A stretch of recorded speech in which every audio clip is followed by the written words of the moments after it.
ఒగ్గు అంటే శివుని చేతిలో ఉండే డమరుకాన్ని ఒగ్గు అంటారు. శివుని చేతిలో ఉండే డమరుకాన్ని ఒగ్గు అంటారు అనేది జానపదుల భాషలో. ఒగ్గు జగ్గు అని పిలుస్తారు.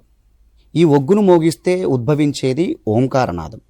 ఓంకారం అంటే శివునికి కానీ శివ అంశ అయినటువంటి మల్లన్నకు కానీ ఒక గొప్ప అనుభూతి, గొప్ప పవిత్రమైనటువంటి శబ్దంగా, ఇష్టమైన శబ్దంగా వాళ్ళకు మనకు తెలుసు. ప్రపంచమంతా ఒక జ్యోతి స్వరూపం అయితే జ్యోతి స్వరూపం నుండి ఓంకారం, ఓంకారం నుండి సదాశివుడు, సదాశివుని చేతిలో డమరుకం, డమరుకాన్ని మోగిస్తే మళ్ళీ ఉద్భవించేది కూడా ఓంకారమే. ఇది ఓంకారం యొక్క చక్రం. కాబట్టి ఈ ఓంకారం నుండి డమరుకం నుండి పుట్టినటువంటి 64 కళలు. ఈ 64 కళల్లో ఒకటి ఈ ఒగ్గు కళ. ఒగ్గు కళను సర్వసాధారణంగా షెపర్డ్స్ కమ్యూనిటీ, ఏదైతే కుర్మగొల్ల కమ్యూనిటీ ఉందో ఆ కుర్మగొల్ల కమ్యూనిటీ మల్లన్నను ఆరాధిస్తూ పట్నాలు వేసుకుంటూ, బీరన్నను ఆరాధిస్తూ బీరన్న పట్నాలు వేసుకుంటూ వాళ్ళ జీవనాన్ని, కళా జీవనాన్ని అందంగా గడుపుతూ ఉంటారు. ఇది ఒగ్గు.